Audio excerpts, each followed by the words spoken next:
Thanks for joining us today. I'm Gabe Garrish, owner of Backwoods Pursuit, and today we're going to take a look at 10 ultralight tripods. If you are in the market for the best ultralight tripod for your specific needs, that's what we wanted to talk about in this video. There are so many lightweight tripods on the market today, and figuring out which one is going to best serve your needs can be quite difficult. So we used each of these over the last couple of years and wanted to bring you where they excelled, where they didn't, and some of the differences in the features that might push you towards one or another so you can decide what's going to work best for you. We really appreciate it if you hit that subscribe button and follow us on Facebook and Instagram. Links to all that down in the description, as well as a link to our website, backwoodspursuit.com. Tons of gear reviews over there, as well as a more in-depth review on these tripods. Go check that out. And I'll put a link to all these tripods down in the description for you so you can check them out for yourself. Let's get started.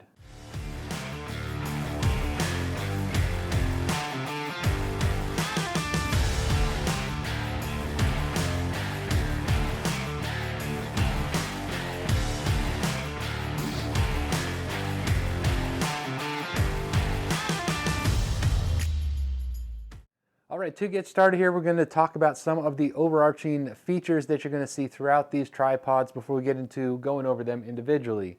As a whole, all of these are going to be in that 2-pound range, so that is without the tripod head. Now, which head you select obviously is going to make a big difference, where you have a 1-pound head or a 6-ounce head. So depending on what you need to use it for is going to push you in one direction or another there. Keep that in mind, but otherwise all of them are roughly 2 pounds and under for just the body of the tripod, so keep that in mind. Now, one of the other features and functions here, these are all carbon fiber, so we stuck with just carbon fiber tripods for this video. There's a lot of aluminum options out there as well, and there's a bunch of other options that we didn't cover in this video, but we wanted to try to narrow it down to carbon fiber in that 2 pounds and under range, and so that's what we've got. Also, all of these have a center column here. That was one of the features that we wanted to isolate this video to, because that's just a little bit more versatile for typically for your camera work, your binoculars, spotting scope. If you're wanting to shoot off a tripod, those kinds of things, those can be really nice features to have that adjustability. So that is one of the other options that we elected to narrow this search down. Now, another one of the big things that you're going to notice as far as kind of an umbrella look at these is the number of leg sections that each of the tripods are going to have. Now we have something as few as 3 leg sections like the Black Ovis tripods here, and as many as 5 leg sections in the Slik 635. And really the difference there is the more leg sections you have, like in the Slik 635, the more you have, the more compact the tripod is going to be. But typically you lose some stability with those extra leg sections because the decreasing diameter of your lowest or smallest leg section there is really small in diameter, so you tend to lose a little bit of stability in your tripod when you have that functionality. Conversely, if you have fewer leg sections like you've got here in the Slik 633, you only have 3 leg sections there on a nice tall tripod. This is a standing tripod.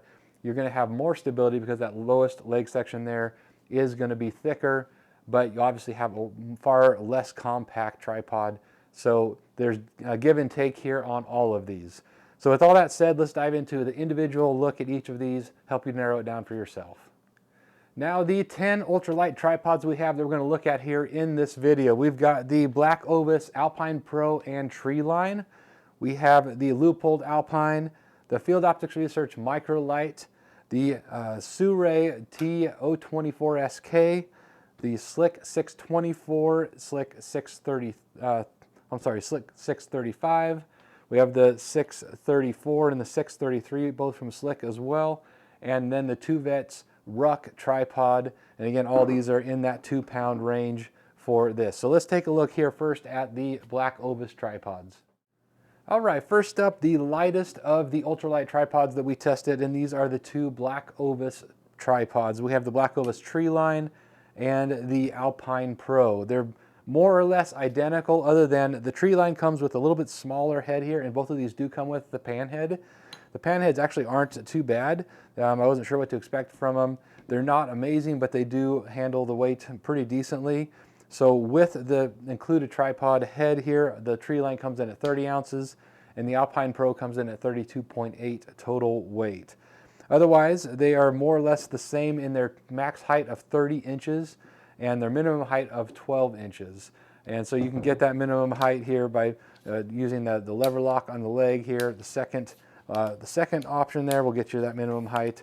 And so that allows you to go down a little bit lower with the tripod like that if you want to do so. Really, other than that, the primary difference, other than the head here, that's a little bit beefier head on the Alpine Pro, so you get a little bit better, but I actually personally preferred the head here on the Treeline. I felt like it was just a little bit smoother, a little bit nicer, but doesn't handle the weight quite as well as the one on the Alpine Pro. Otherwise, they both have legs that are a total of 3 sections, and as you can tell, they're very short legs. So this is a sitting only tripod. Both of these, you can't obviously stand with a max height of 30 inches. And even at 30 inches, that's pushing the limits on a sitting tripod. So these are truly your ounce counter type of tripods. They're truly that. You don't have the ability to really open these up. Let's say if you're sitting on a steep hillside and you need to spread these around you and put your optics, say binocular or whatnot here like this.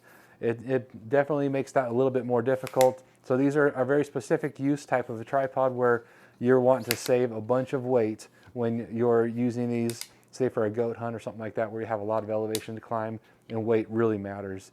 Difference between these two primarily is the Alpine Pro has one of the leg sections here that has a 4th leg section, as you can see there. And that 4th leg section allows you to put this one on the downhill slope to account for some of that downhill angle, which is really nice. I found that to be very, very useful.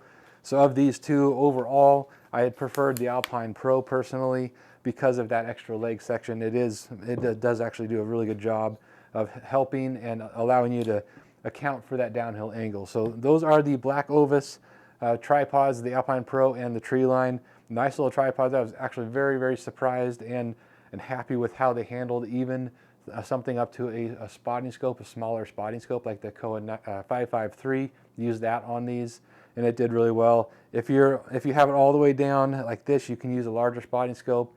Don't expect a ton of stability, obviously, but it did work. If in a pinch, you can use it for that. So they are definitely more stable than I thought they were going to be, and they're a use-specific type of tripod, so keep that in mind.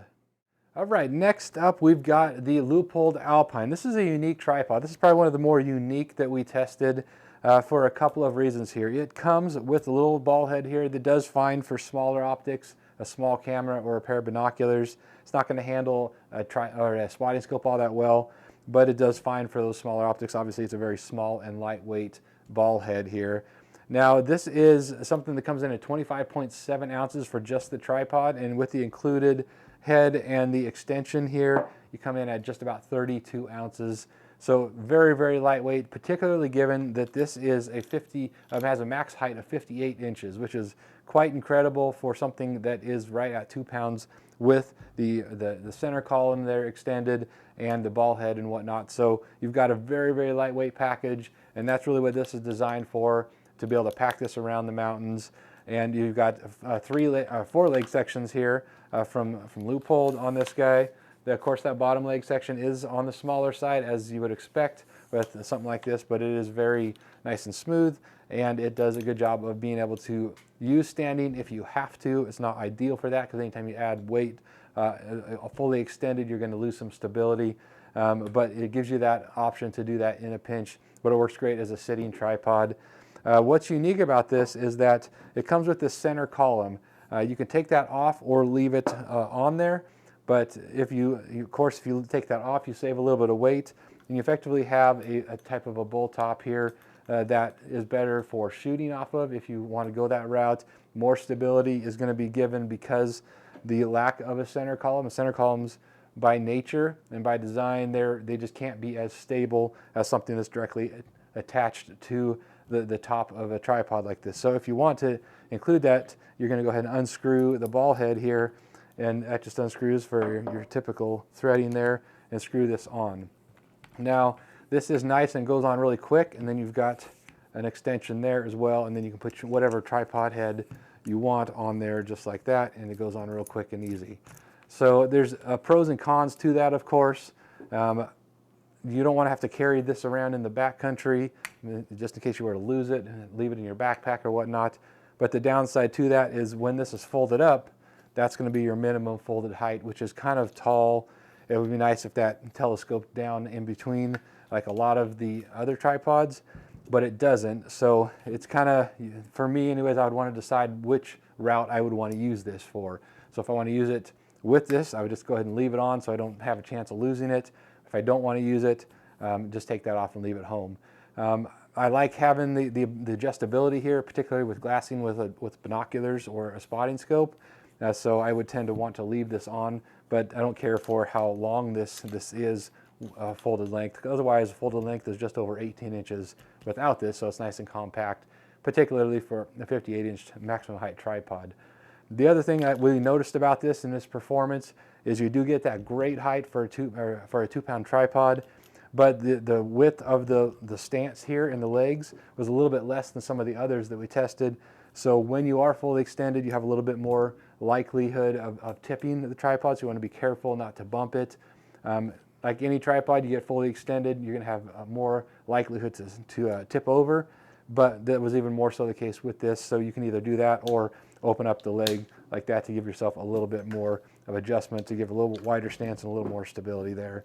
So keep that in mind. It's a nice lightweight tripod that gives you a lot of height for what you get weight-wise in the Leupold Alpine tripod. All right, next up we have the Field Optics Research MicroLite tripod. This one has the Field Optics Research ULP head, which is about 10.6 ounces. Lots of adjustment on this head. But the tripod itself is 27.8 ounces for just the tripod and has a max height of just over 50 inches, folded height of just over 14 inches, which is great for a tripod that tall. So that is a very, very nice feature. And then a minimum height of just over 10 inches. So if you want to, say, use this with a camera or whatnot, it gives you the ability to do that. And the reason for that is because you've got a dual telescoping center column here, which is unique in the Field Optics Research here. The MicroLite is the only one that does that. So some of the unique features of this, of course, are that a dual telescoping center column. So you've got two knobs here. The one on the bottom telescopes part of the way there, and then you tighten that down.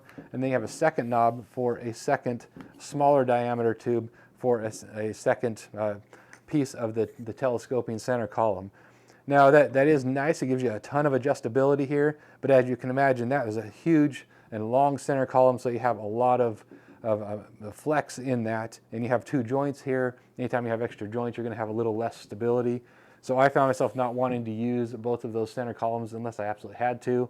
I like to use one, of course, for adjustability, but that second one creates a lot more instability than not using it, so keep that in mind. One of the other unique things about the Field Optics Research MicroLite is that you've got a really compact tripod, and part of that reason is because you have 5 leg sections. That's a lot of leg sections in a small tripod like that. You can grab all of them and open that up like that, but as you can see, you've got 5 of those there. That bottom leg section is very, very small, so again, like I mentioned earlier, that's going to create more flex, more instability, and then the more joints you have does tend to create more instability. And then, if you're opening this up, you have 4 of these per leg to go tighten, so this adds extra steps to get your tripod all set up, but that's the price you pay for such a compact setup. So there's pros and cons to that and what you're going to give up and what you're not. So overall, this performed decently well. Like I said, if you're going to extend this up very far, you're going to lose a lot of stability in that second center column. Wouldn't recommend that.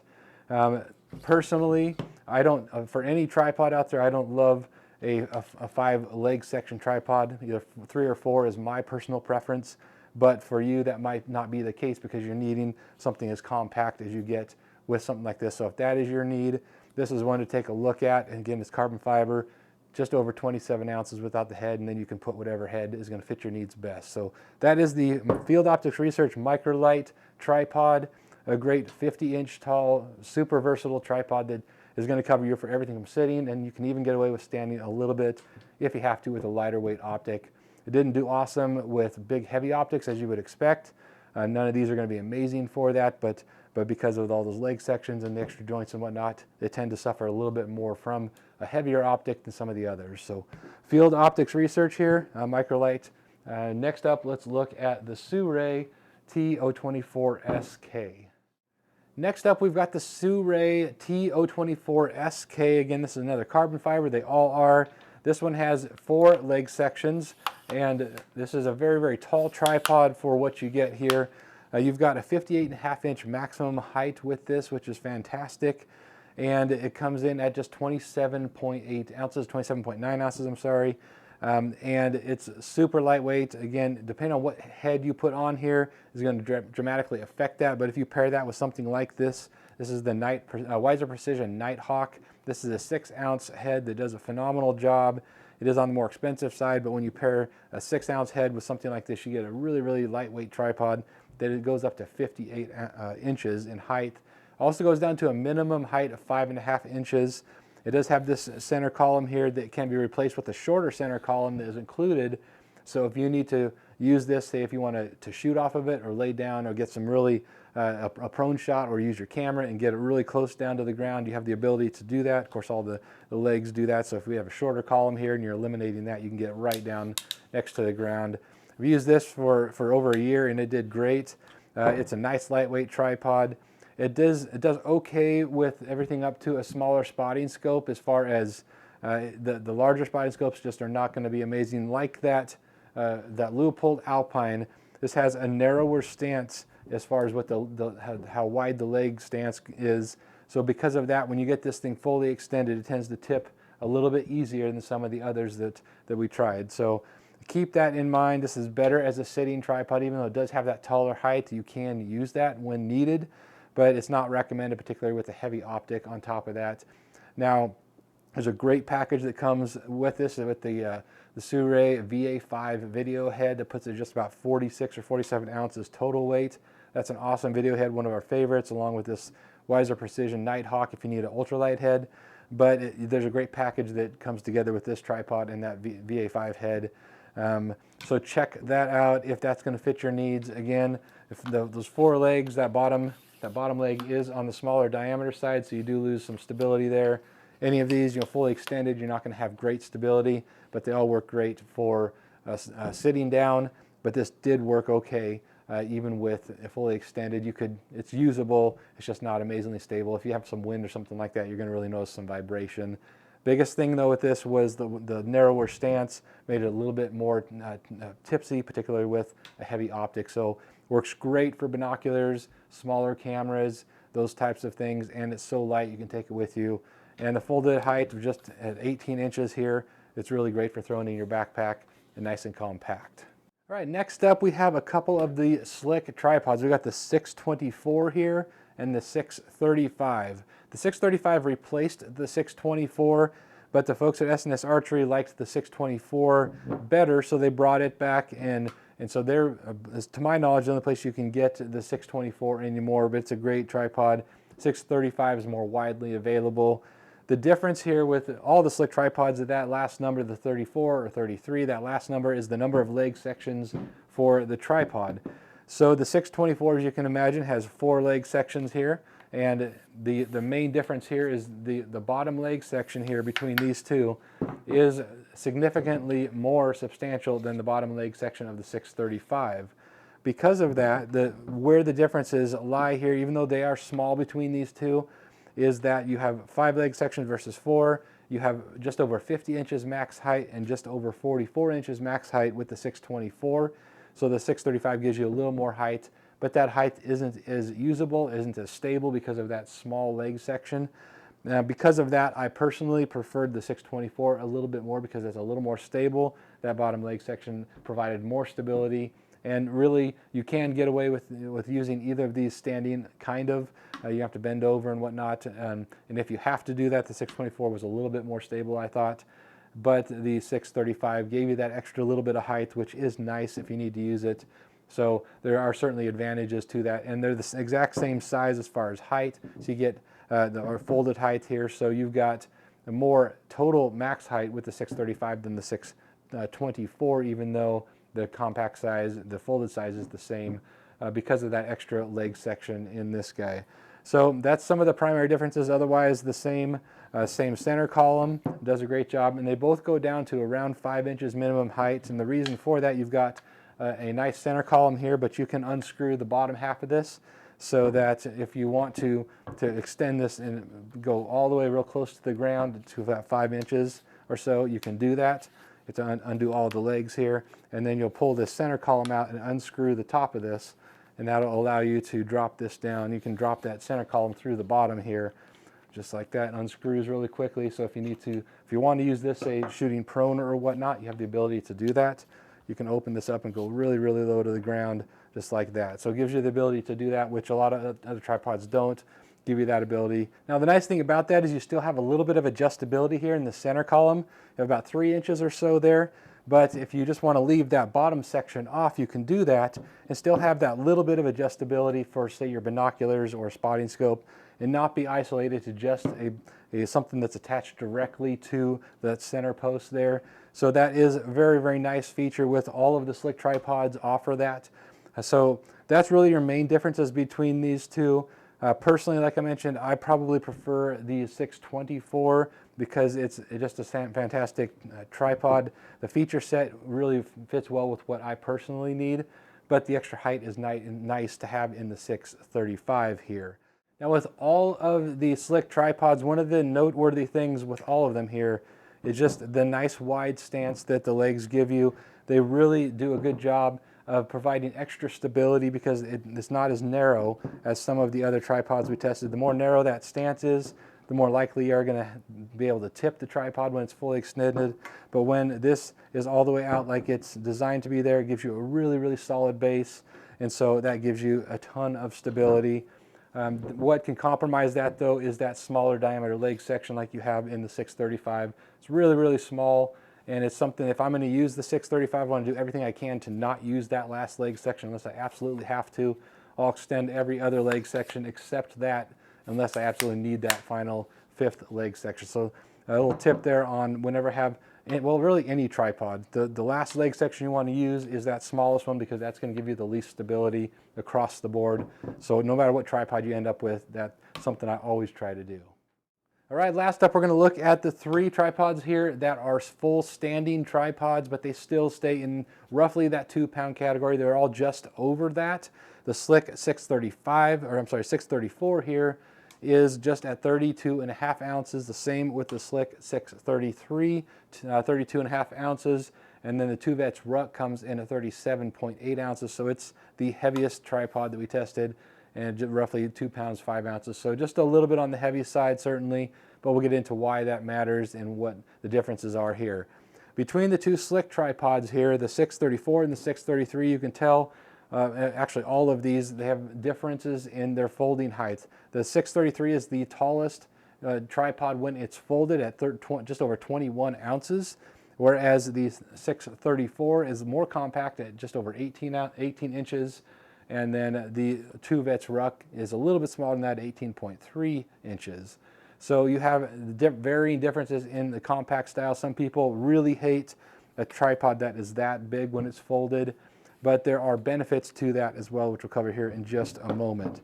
So you've got the difference primarily here between these is you've got 4 leg sections in the 634, and that bottom leg section, again, is what's going to compromise some of your stability with the Slik 634.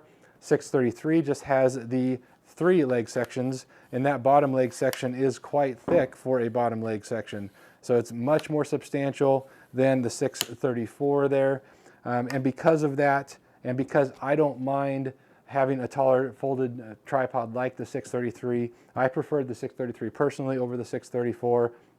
The reason for that is it offered better stability if I want to use it standing, which is why I would carry one of these tripods. On the downside, though, the 633 has a really long center column, and so compared to even the 634 there, you've got a super, super long center column. But I also found that it was still usable when it was extended, more so than some of the others we've tested. Yes, it does lose stability, absolutely, when you extend that out, but it was more usable than others we've tested.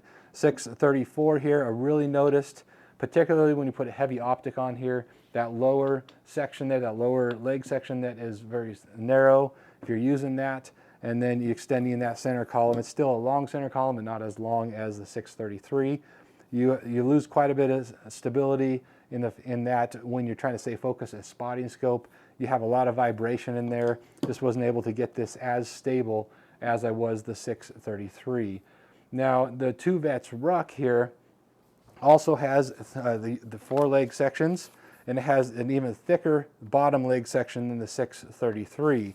And because of that, and because of the way that they've designed this center column, it's a triangular in its shape. It is nice and long. It provided overall, hands down, the best stability if you were wanting to go that route, and that's really what you need. You have, of course, extra weight here at 37.8 ounces. That's without the head. So you put a 1-pound head on here like the Sirui VA5, which is an awesome head. I used this combination. We took 4 deer, our group did, off of this tripod and this head, and it was phenomenal.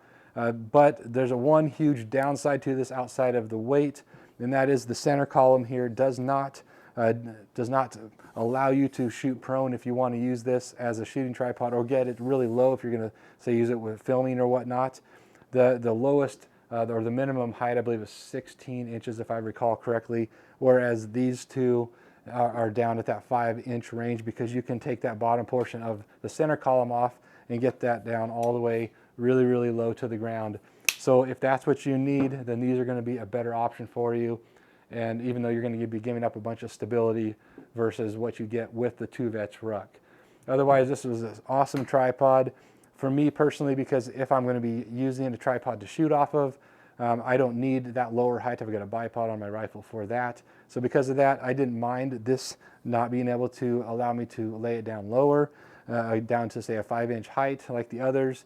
But a lot of people, that is a deal breaker, and I understand that too. So if this did have a disconnecting center column or something that could unscrew like the Slik, that would be just phenomenal. But again, for me, this was probably my choice, because of if I'm needing a heavy optic, say if I'm mule deer hunting, I have an 80 or 85 or 88 millimeter spotting scope, it's going to be pretty heavy. You need that little bit extra weight. You need that nice video head to cover that, and you need the extra stability.